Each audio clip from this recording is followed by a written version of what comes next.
Hello everyone, welcome to my new blog.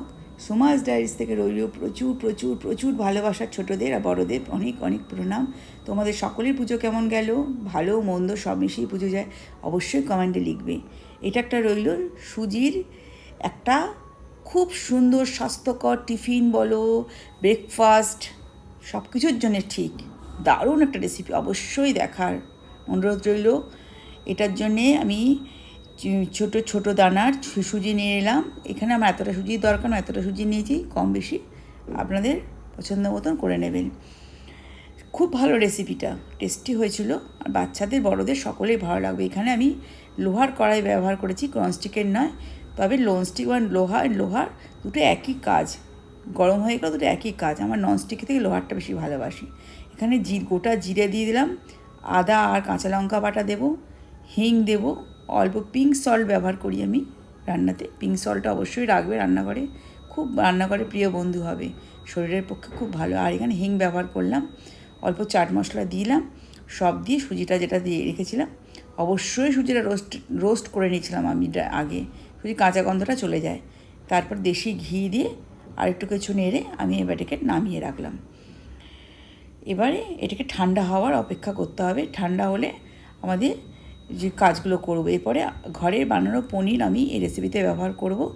অবশ্যই পারলে বাইরে ঘরে বানিয়ে নেবেন। যদি ঘরে বানানো রেসিপিটা আমার অবশ্যই এই পেজে আছে, দেখে নেবেন, নাহলে বাইরে থেকেও কিনে আনলেও ভালো হবে। ঘরে বানানো টাটকা। এবার কিছু আলু আমি নুন দিয়ে সেদ্ধ করে রেখেছিলাম, কিছু আলু, 3-4টের মতন আলু, ছোটো ছোটো হলে 3-4টে নেবেন, বড় বড় হলে 2টো নেবেন, ব্যাস। এতটা পরিমাপে সুজির জন্যে সব আলুগুলো খোসা ছাড়িয়ে এবার একটু ধনে পাতা কুচি কুচি করে রেখেছিলাম, ভালো করে ধুয়ে ধনে পাতাগুলো কুচি করে নিলাম।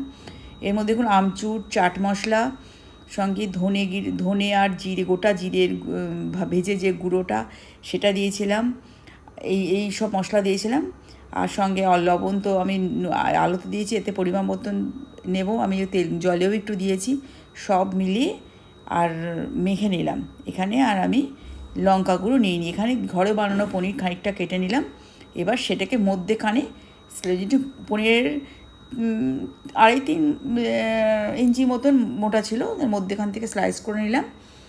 এবার এর মধ্যে একটু চাট মশলা, একটু আমচুর পাউডার, একটু ধনে জিরের গুঁড়ো সবগুলোই দিলাম, সঙ্গে একটু বিট লবণ, অল্প লেবুর রস, সব দিয়ে এটাকে ভালোভাবে একটু 5-10 মিনিট ম্যারিনেট করে রাখলাম। এরপরে এরকম একটা শেপের একটা পাত্র নিয়েছি, তার মধ্যে প্রথমে সুজিটা দিয়ে একটু গর্তের মতন করে নিলাম, আঙুল দিয়ে দিয়ে তার মধ্যে একটা একটা করে পনিরের পিস ঢুকিয়ে আবার ওপরে একটু সুজি দিয়ে এরকম চেপে সুন্দর একটা শেপে এরকমভাবে গড়ে নিলাম। সবগুলো আমাদের গড়া হয়ে গেছে, দেখুন সুন্দর হয়েছে। এটা খেতেও সুন্দর, দেখতেও সুন্দর, বাচ্চা বড় সবার কিন্তু বেশ ইন্টারেস্টিং খাবার হবে। এবার একটা কড়াই আমি জল বসিয়ে নিয়েছি, তার উপরে অয়েল ব্রাশ করে নিয়েছি। এগুলোকে একটু 10-15 মিনিটের মধ্যে ভাপিয়ে নেব। তার মধ্যেখানে অবশ্যই ঢাকনাটা খুলবেন না, আর ঢাকনাটা খোলার সময় বন্ধুরা অবশ্যই হাতের দিকে খেয়াল রাখবেন, ভাপে যেন হাতটা পুড়ে না যায়। এইভাবে আমার 10-15 মিনিট আমরা অপেক্ষা করলাম। এর মধ্যে যে বলে দিই বন্ধুরা, যারা নতুন দেখছেন কিংবা রেসিপিটা ভালো লাগছে, অবশ্যই একটা সাবস্ক্রাইব দেবে নতুন হলে, আর আমাকে অবশ্যই ভালো লাগলে কমেন্ট লিখবেন, শেয়ার করবেন। এবার আমি একটা কড়াইতে দেশি ঘি নিয়ে নিলাম। আমাদের 10-15 মিনিট হয়ে গেছে। এবার দেশি ঘিটাকে খুব বেশি ব্যবহার করি না, ঘি তেল কিছুই না, কিন্তু আমি ধৈর্য ধরে রান্না করি। এবার এর মধ্যে একটু গোটা জিরে, কারি পাতা দেব, এর মধ্যে একটু তিল দেবো, আমি তিলও কিন্তু রোস্ট করে রাখি, একটু রোস্টের তিল দেব। আর পেরি পেরি মশলাটা আমি এখানে ব্যবহার করেছি, যদি মনে করুন উপোস করে খাচ্ছেন তার পেরি পেরি মশলাটা অ্যাভয়েড করবেন। এখানে লঙ্কার গুঁড়ো আমি কিচ্ছু ব্যবহার করিনি, যথেষ্ট লঙ্কা দিয়েছি যখন সেদ্ধ হচ্ছিলো তখন, যখন সুজিটাকে নাড়ছিলাম। আর লঙ্কা নেব না, দেবো না এখানে। এখানে আপনি গোলমরিচের গুঁড়ো ব্যবহার করেছি একটু, সব মিলে অল্প হালকা লবণ দিয়েছি, সবগুলোকে ভালোভাবে একটু সময় দিলাম গ্যাসে। এরপরে একটা একটা করে তুলে সবগুলো দিয়ে দিলাম। এবার এইভাবে আমার 10-15 মিনিট আমাকে আঁচটাকে বাড়িয়ে কমিয়ে আমাকে নাড়তে হবে।